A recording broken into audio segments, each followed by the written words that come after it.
Which is a great staging candidate to Kat, so it's Kat, everyone called her. Yeah, right. Okay, Kat. So she's going to talk to us about active engagement, the relationship between physical activity and school engagement for adolescents. Yeah. Thanks. So the title of my thesis is Active Engagement, the relationship between adolescents' physical activity and school engagement. School engagement is most commonly defined as a three-dimensional construct that includes behaviour, emotions and cognition. Behavioural engagement encompasses the active participation in classroom lessons, things like classroom behaviour and time on task. Emotional engagement encompasses the positive and negative reactions to school, so whether a student's enjoying a classroom lesson or they feel bored. And cognitive engagement involves psychological investment in learning, so if students are problem solving in the classroom. School engagement leads to a number of positive outcomes in youth. Students who are actively engaged in the classroom are more likely to perform well academically and successfully transition to post-school education and occupations. Which is why identifying the modifiable determinants is a priority. And physical activity could be one such determinant. Physical activity could be beneficial for school engagement. There's two main types of physical activity. Firstly, single bouts of activity, which are a single session of activity, and then there's regular physical activity, which is like accumulation of single bouts of activity over time. Single bouts of activity before school, during recess, during PE lessons, and in classroom lessons has been beneficial for school engagement, but none of these studies have objectively measured physical activity, so we can't be sure that it is actually the physical activity that leads to improvements in engagement. Regular physical activity has also been beneficial for school engagement, and a number of studies have found this. But a number of studies have also found that regular physical activity has been harmful for school engagement, specifically time spent on homework. And this kind of makes sense because the more time they spend doing physical activity, the less time they actually have to do homework. Oops, sorry, I'll go back. There we are. So all but one of these studies that have looked at regular physical activity and school engagement have used subjective measures of physical activity as well. One study has used accelerometers to look at regular physical activity and school engagement, but this study found that there was no relationship between physical activity and an aspect of behavioural engagement. As this study was cross-sectional, we can't actually determine whether increases in physical activity led to increases in engagement. There are two possible explanations as to how physical activity might influence school engagement. The first one being the novelty arousal theory, which suggests that when students have breaks from classroom lessons, it allows them to refocus and improve their interest and attention when they return to the classroom, and physical activity could provide students with such a break. If this is the possible underlying mechanism, we would assume that school engagement levels would be highest after breaks such as recess or lunch. The second possible explanation is brain-derived neurotrophic factors, or BDNF as I'll refer to them. As vigorous intensity leads to the highest production of BDNF, we would assume that if this is the mechanism, vigorous intensity activity would be the most beneficial for school engagement. But no previous study has attempted to identify this underlying mechanism. Physical activity could also have a positive relationship with academic performance. There's 4 recent systematic reviews that suggest there is a positive relationship, but there is also some contradictory evidence. John Hattie took the 14 included studies in one of these systematic reviews, and he actually conducted a meta-analysis on these studies, and he found that physical activity had little to no effect on engagement. Singh, the author of that review, then responded to Hattie and said that they believed there was too much heterogeneity to combine in a meta-analysis, which is why the effect was so small. They did a methodological quality assessment, and again they concluded that there was strong evidence for a positive relationship. There's also a major limitation to the majority of the studies included in these reviews, as majority of these studies have used subjective measures of physical activity. Youth generally have trouble recalling the amount of activity that they've done and tend to overestimate, and these subjective measures are also subject to social desirability. There's currently 8 cross-sectional studies that have looked at the relationship between physical activity and academic performance. And of these studies, 8 that have used objective measures, and of these 8 studies, 3 have found positive results, 3 have found negative results, and 2 have found nothing. So it's all over the place really. So evidence for the relationship between objectively measured physical activity and academic performance is currently limited to cross-sectional studies and is very inconsistent.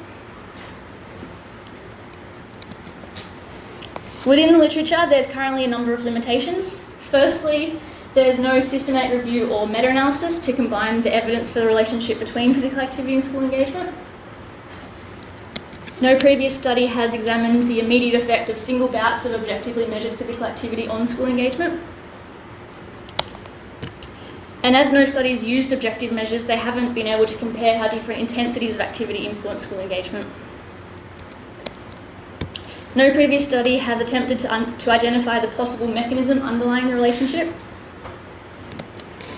And of the studies that have looked at the relationship, they've only taken a one-dimensional approach, so they usually look at behavioural engagement. And there's currently no longitudinal evidence for the relationship between objectively measured physical activity and school engagement, or there's no longitudinal evidence for the relationship between physical activity and academic performance. So the overall aims of my thesis were to examine the relationship between objectively measured physical activity and school engagement, and to compare how single bouts of activity and regular physical activity influence school engagement. I also aim to examine the relationship between objectively measured physical activity and academic performance. So to achieve these aims, I developed a number of objectives. Firstly, I aim to systematically review and conduct meta-analyses of the evidence for the relationship between physical activity and school engagement. I aim to determine whether objectively measured single bouts of physical activity had a positive relationship with school engagement. I also aim to compare the relationship between different intensity bouts of activity with school engagement. And I attempted to identify the mechanism underlying the possible relationship between physical activity and school engagement. I examined the long-term relationship between regular physical activity and two educational outcomes, school engagement and academic performance. And I aim to determine whether changes in regular total physical activity led to changes in either educational outcome. And then I compared these relationships across objective and subjective measures of physical activity. So this is just a brief overview of my thesis. Study 1 and 2 are looking at how single bouts of physical activity influence school engagement, and study 1 and 3 are looking at how regular physical activity influences both school engagement and academic performance. Which leads me to study 1. So the primary purpose of study 1 was to systematically review and conduct meta-analyses of the evidence for the relationship between physical activity and school engagement. And the second purpose of this study was to conduct moderator analyses in order to explain some of the heterogeneity in the effect sizes. For studies to be eligible, they needed to examine youth, and I defined youth as school-age youth, so studies with a mean age between 5 and 18. I excluded special populations, and studies needed to assess either behavioural, emotional or cognitive school engagement, and assess the association between physical activity and one of these dimensions of engagement. And studies needed to be full text in the English language. Once I had conducted the searches, 2 researchers assessed articles for eligibility and extracted the data. I assessed the risk of bias in the individual studies using an adapted version of the Strobe and Consult guidelines. These 2 guidelines are basically a checklist of items that studies should meet to be considered a low risk of bias. For example, one of the items that I used was, does the study have a valid and reliable measure of physical activity? The summary measure that I extracted was Cohen's D, and when studies reported other effect sizes, I converted these to Cohen's D in order to combine the results. To assess the risk of bias across studies, I examined funnel plots and conducted Egger's regression asymmetry tests. And to combine the results, I took a structural equation modelling approach to meta-analysis. And the main advantage of this approach is being able to include multiple effect sizes from within each study. After screening, I was left with 40 articles that met the inclusion criteria. Within these 40 studies, I was able to include 84 effect sizes. I was able to include 71,767 participants, and of the 40 included studies, 25 of these were experimental studies. So overall, physical activity had a small positive effect on school engagement. There's 29 studies included in this analysis, as 2 of the studies didn't report enough information to convert the effect sizes, and the other 9 actually examined school disengagement, which I included in a separate meta-analysis. I examined the type of physical activity as a potential moderating variable. Both single bouts and regular physical activity had a positive effect on school engagement. Single bouts had a small to medium positive effect, and regular physical activity had a small effect.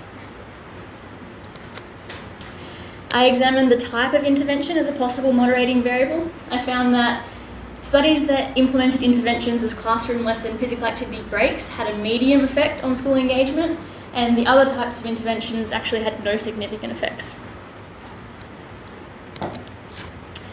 I examined risk of bias as a potential moderating variable. Studies with a low risk of bias had a small positive effect on school engagement, and studies with a high risk of bias had no significant effect.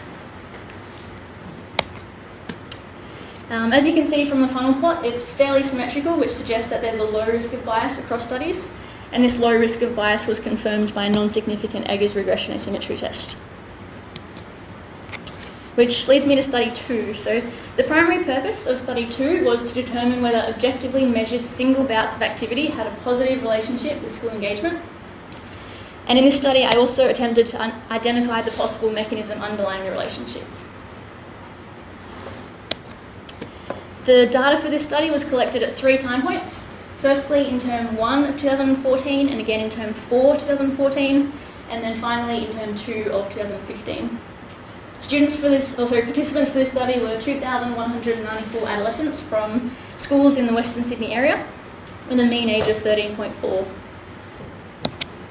The measures for this study, so to measure physical activity, students wore an accelerometer belt around their waist for the hour before their maths lesson, and then following their maths lesson they answered a questionnaire that asked about their maths engagement in that particular lesson. Covariates that I controlled for were age, gender and socioeconomic status.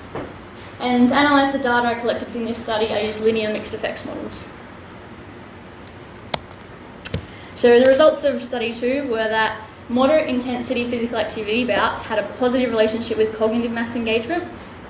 And as low intensity and vigorous intensity activity had no relationship, it suggests that the BDNF is not the underlying mechanism. Recess breaks had a negative relationship with the 3 dimensions of maths engagement, and lunch breaks had a negative relationship with cognitive maths engagement. And as the breaks had a negative relationship with engagement, it suggests that the novelty arousal theory is not the underlying mechanism as well. There are 2 other possible explanations as to how physical activity influences school engagement that were beyond the scope of this review, so future research is needed that examines whether positive affect or the theory of contextual interference is actually what underlies the relationship. The theory of contextual interference suggests that during physical activity, specifically games, people are continually developing and modifying action plans which they can then transfer to the classroom setting. And physical activity also leads to increases in positive affect, which is associated with broadened thoughts and behaviours in the classroom. So some future research is needed there. So study 3. The primary purpose of study 3 was to compare the cross-sectional and longitudinal relationships between regular physical activity and both educational outcomes, and also to compare these relationships across objective and subjective measures of activity. Participants for this study were the same as in study 2, the same adolescents from Western Sydney, and data was collected in term 1 and term 4 of 2014, and again in term 2 of 2015. The measures for this study were different from study 2, so to measure total physical activity, students wore accelerometers for 7 consecutive days for all waking hours. The only times they took them off was if they were going to play contact sports or if it was going to get wet. To measure the educational outcomes for this study, students responded to a questionnaire that asked about their usual maths engagement, and I also accessed their NAPLAN results, which is a nationally administered maths test. Covariates for this study included age, gender, BMI, ethnicity, and socioeconomic status. And to analyse the data for this study, I used latent change score models. So looking at the cross-sectional results, Physical activity had a negative relationship with both academic performance and school engagement, but in terms of the longitudinal results, increases in physical activity over time led to increases in academic performance, but not school engagement. And I'm sure you're wondering, how can these results coexist together? So the possible explanation that I came up with is that students who spend more time in physical activity have less time for study and homework. But if they increase their physical activity over time, it can lead to increases in other factors such as fitness and cognitive function, which are associated with academic performance. Looking at the objective measures of physical activity had a negative relationship with academic performance and school engagement, but there was only 1 out of 5 of the relationships using subjective measures were negative. The rest there were no other relationships. And these inconsistencies could be because of the social desirability and the youth tending to overestimate the amount of activity they do when they're answering these questionnaires. But most previous studies that have looked at the relationship between subjectively measured physical activity and academic performance have found positive results. And this could be because these subjective measures of physical activity assess physical activity in a particular domain, such as sport or leisure time, whereas this was a subjective measure of total physical activity. So it's quite possible that the relationship could be domain specific. So future research is needed that uses time use diaries to identify the domain or the context in conjunction with accelerometers to assess whether this relationship between physical activity and academic performance is actually domain specific. So this is just a brief summary of the findings of my 3 studies. The first study was the systematic review and meta-analysis. The blue dots are looking at studies that have used single bouts of physical activity, and the red dot is combining the results of studies that have looked at regular physical activity, and the black dot is the combined effect of physical activity on school engagement. So although the results between single bouts and regular physical activity, they're not statistically different, it does appear that single bouts are more beneficial, and this was confirmed by study 2 and 3. Study 2 found that single bouts of physical activity were beneficial for cognitive engagement, and study 3 found that both levels and increases in physical activity were not associated with school engagement. So, okay.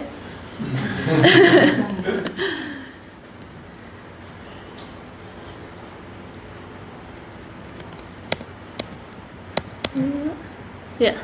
So from this, it appears that single bouts of physical activity are more beneficial for school engagement, but regular physical activity is beneficial for academic performance. So what are the implications of these findings? Providing opportunities for physical activity could improve school engagement. Teachers could provide students with 5 to 10 minute physical activity breaks, and that could improve their engagement in maths lessons. If teachers provided opportunities for moderate intensity activity before a maths lesson, it could improve their engagement in the following lesson. And interventions that do target increasing physical activity should target contexts that would not undermine school engagement. So for example, physical education. If they do target recess and lunch, they just need to be careful that they're not hurting school engagement. And as well as the educational benefits that students would receive, they would also receive the well-established physical and mental health benefits. Yeah, thank you.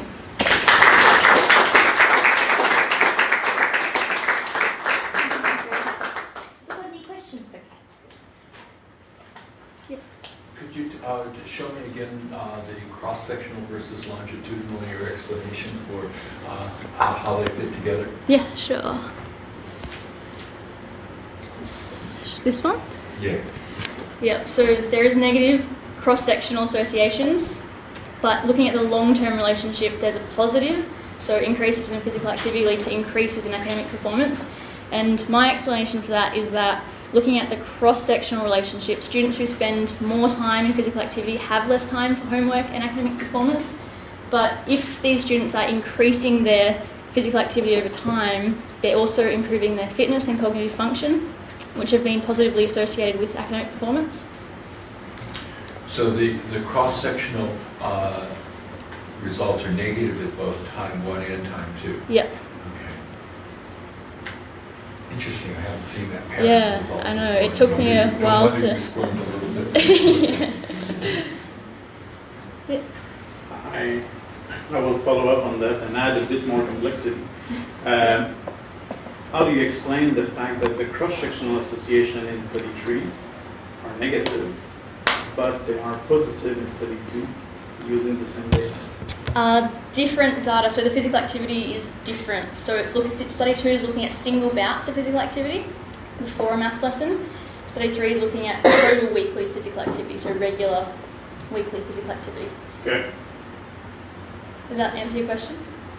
Partly, but that's something that will need to be addressed, I guess, in the discussion chat. As to why they're different, yeah. Can I just ask about the difference between single bout versus regular physical activity? Yep. You know, could it be that the cumulative total of single bout activity is very similar to the total of regular physical activity for some students?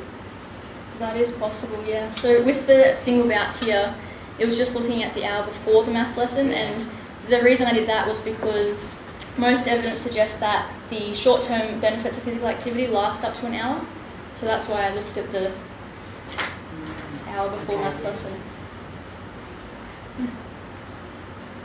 You don't think there's anything peculiar about maths as being, why do we pick maths? Was there some reason we pick maths rather than English or, I don't know, science? Is there any particular reason? We did toss up between a few different subjects, but the reason we chose maths is because, well, we wanted to use a standardised test, so that limited it to English and maths, and maths seems to be more consistent across schools, and it's also a subject that students seem to either really enjoy or really hate, and it involves a lot of problem solving, so there's a lot of variety in the engagement there. On those lines, if the students could all be categorised as jocks and nerds, just to oversimplify it, then could it be that the jocks are like exercising at lunchtime, doing worse at maths? The jocks cross-sectionally are spending more time in sport, but are less academically engaged. And if you get the nerds to do more exercise, then they do better. Yeah, that's definitely a possible explanation. Does that go across all of the data that you collected, do you think? Like, it could. It's just a shame I don't have any measures of how they perceive themselves.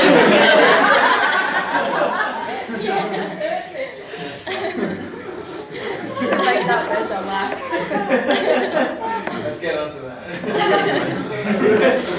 That's exactly the explanation, though. I mean, because I think cross-sectionally that's capturing the people at the top end whose time is limited by their physical activity, but they're at the limit, so they're not going to be able to increase because they're doing the maximal amount of physical activity they can do.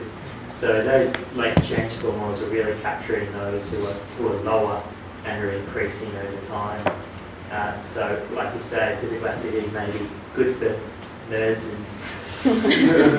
and time limiting for jobs. That does seem to make sense too. It kind of sort of just makes me think of a few different, people at school and that kind of thing. And you had the people that were sort of just really motivated and active and did a lot of sport, and they were kind of the same way at school. But then, like, I remember a couple of them, as soon as they got really good at their sport and started swimming, at 5 o'clock in the morning before school, and they did so many hours of swimming, they come to school and just just not do anything because they wanted to just do nothing. So it kind of fits the jocks and nerds sort of theory. And did you find any gender difference?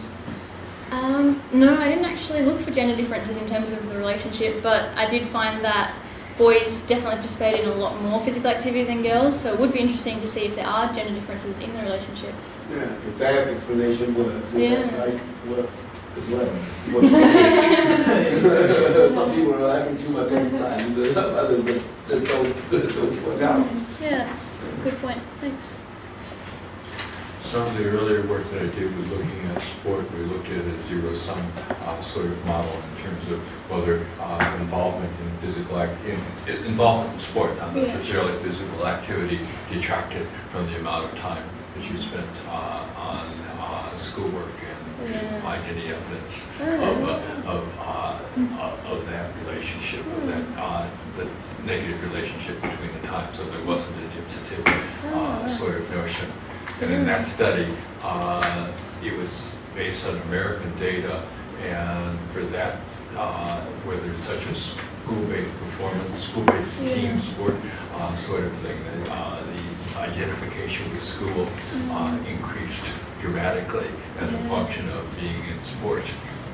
So but that's quite different than the kind of thing that you're looking at. You can see how it relates there.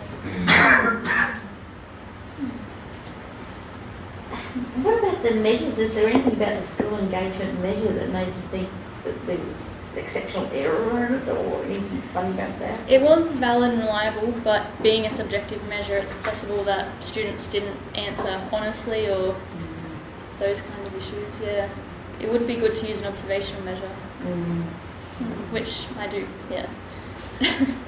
Full disclosure there, Kat, go ahead. I do have the video data of the maths lessons.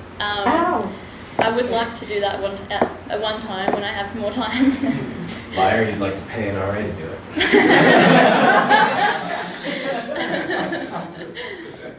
Welcome to the postdoc world. Any other questions anyone has?